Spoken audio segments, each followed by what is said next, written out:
Hello, my name is Henry Keane. This is News Pulse at UATV. Welcome to the show.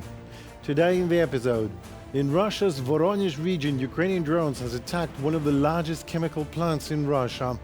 Russia helps Iran to destroy Israel's critical infrastructure, Ukrainian intelligence confirms. Putin is looking for money to continue his war of terror against Ukraine, and Russians are to pay for that. Look into our story for more detail.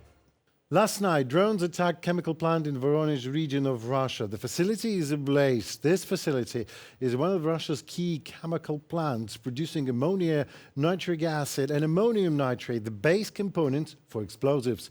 In fact, it is a critical element of the Russian military-industrial complex.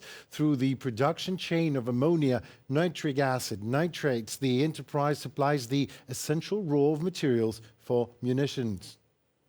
In March 2026, for the first time during Russian full-scale invasion of Ukraine, Ukraine has launched more cross-border assault drones at Russia than Russia.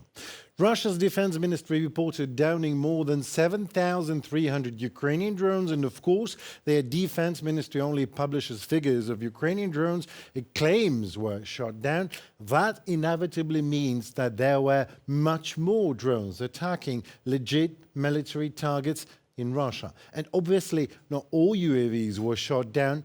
The port of Ust-Luga could be a great example that has been evidently burning for more than 2 weeks in a row by now. Ukraine's Air Force, meanwhile, said its forces faced more than 6,400 Russian drones and 138 missiles of various types across the course of the last month alone. Around 90% of drones and just under 74 of missiles were successfully intercepted or suppressed.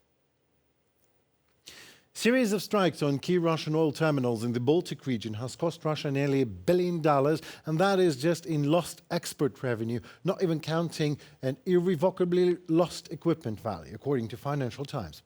5 strikes on the ports of Primorsk and Ust-Luga damaged terminals through which more than 40% of Russia's seaborne oil exports passed. In Primorsk alone, approximately $200 million worth of oil have burnt out completely. The attacks also hit Lukoil's oil refinery in the Nizhny Novgorod region, as well as chemical and fertilizer plants whose products can't be used for military purposes. Kremlin spokesperson Dmitry Peskov released recently good news. Russia cannot guarantee protection of its own energy facilities, he said, but that's already old news. We know that already. Ukraine delivers energy ceasefire proposal to Russia through American side. President Zelensky confirmed that during his everyday address to the nation.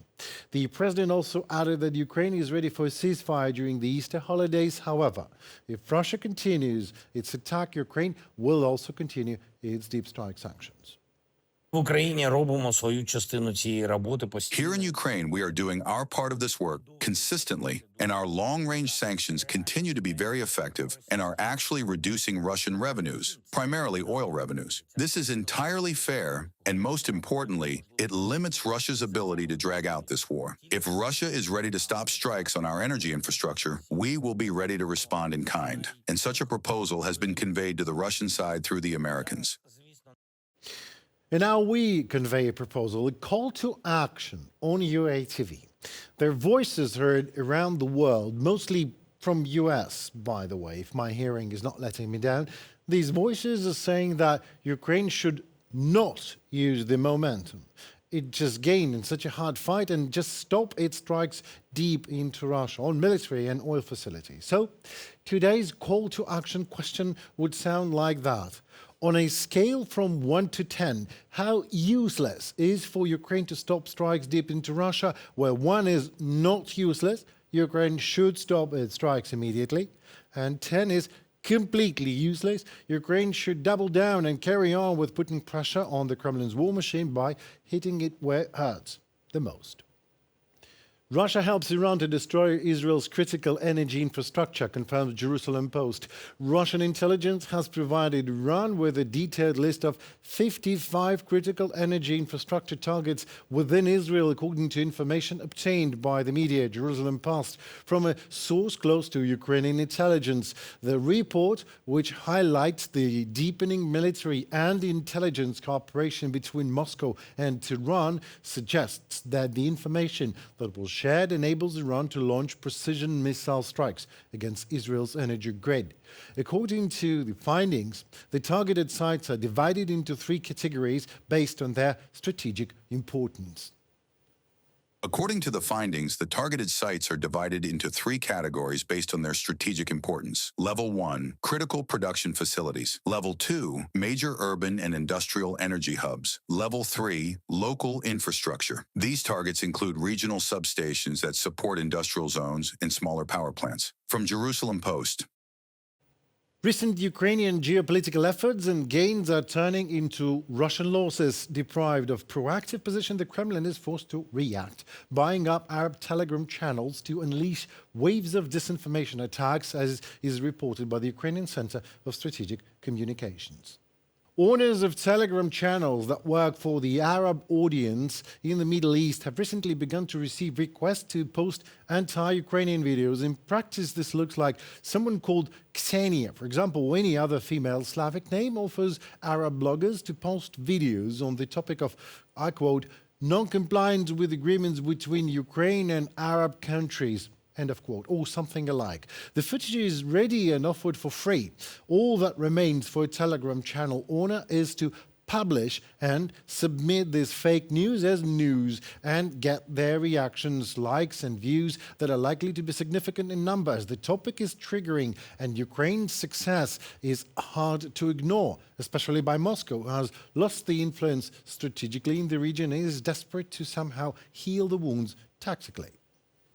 The scheme is simple. The Kremlin prepares fake content and then buys its placement within the Arab audience to make it look like the organic opinion of the local audience. Ukrainian Center for Strategic Communications and Information Security. Vladimir Putin's desire to fund this war against Ukraine at any cost is leading to a massive budget deficit and the destruction of the lives of Russian nation. Here is how Russia is channeling all its resources into war machine and the consequences this is having for the population. More in the following story. Russia is sliding back toward the era of serfdom. Following a meeting between Russian dictator Vladimir Putin and billionaires, one of the country's richest men, Oleg Deripaska, proposed introducing a 12-hour working day with a 6-day week. He claims this is the only way to pull the Russian economy out of the abyss. Such a change would strip Russian workers and employees of basic rights and freedoms and constitute a gross violation of International Labor Organization conventions. In reality, big business has begun talking about forced labor because the Kremlin has presented the oligarchs with enormous bills to finance the war. The amounts exceed 100 billion rubles per company. To avoid losing their own capital, business leaders have decided to shift these costs onto the shoulders of ordinary workers. The initiative was immediately supported by academics. Academician of the Russian Academy of Sciences, Gennady Onyshenko, stated that such a schedule is normal, especially for the extractive industries. Yes, we need to work hard. As for the men, they must work until they drop in this situation because we really need to boost the economy. Such statements once again prove that financing the Kremlin's war machine is the only goal for which the authorities are prepared to sacrifice everything, including people. Despite attempts to prop up the economy, it continues to decline while corruption grows. According to Ukraine's Foreign Intelligence Service, by the end of 2025, the average bribe in Russia had risen to 1 million rubles, and the number of corruption cases reached more than 36,000 in a single year. In addition, Russian industry has been in deep stagnation since the beginning of 2026.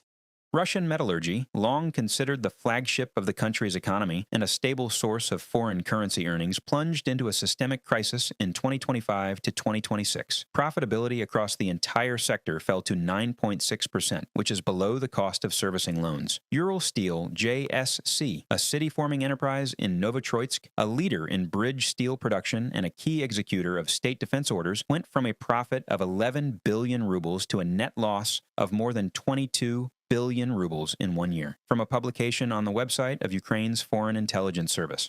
While billions are spent on the war against Ukraine and attempts are made to patch up the economy at the expense of the country's own population, the basic needs of Russians are being ignored. Regional infrastructure is falling into decay, and the situation is reaching catastrophic levels. In the capital of Dagestan, Makhachkala, a residential building collapsed due to large-scale flooding. According to Reuters, 3 people were killed and more than 5,000 residents were evacuated. People are forced to deal with the consequences of the emergency on their own. In Dagestan, people help each other just as they did centuries ago, and this continues today. We help one another, we pool money, we save ourselves. The federal center has never dealt with this and will not do so. They simply are not interested. For them, we are not even second-class citizens, or we are third-class. And what is more, third-class citizens whom they hate. Despite the fact that the lion's share of the Russian budget goes toward the war against Ukraine, this is not producing results on the battlefield. The promised spring-summer offensive has effectively failed. March became one of the most unsuccessful months for the Russian army. The troops lost nearly 32,000 men and made no significant advances. Right now, the much-talked-about spring-summer offensive of the Russian occupation forces is supposed to begin. There is nothing of the sort, and it is quite possible that there will be none. What there will be instead is an attempt to destroy, an attempt to commit genocide against the Ukrainian people by destroying infrastructure, striking peaceful cities, killing civilians, and wrecking Ukrainian infrastructure. That, it seems, is the plan. Meanwhile, the Kremlin is increasingly shifting the cost of the war onto its own population. Increased labor exploitation, rising poverty in the regions, and collapsing infrastructure clearly show that the country's resources are being exhausted, and with them, the ability to sustain a prolonged war is disappearing. Reported by Karina Lalian, UATV News. That's it for today, folks. I'm Henry Keane. Thank you so very much for your time and for your attention. Ukraine, trust me, feels it, needs it, and appreciates that a lot. I urge you also to comment, like, and subscribe to our channel. Let's see what the next day holds for all of us, shall we? UATV will keep you posted on what is happening. We'll be there in a touch of Ukrainian perspective as usual, so stay safe and tuned for more. Thank you. Goodbye.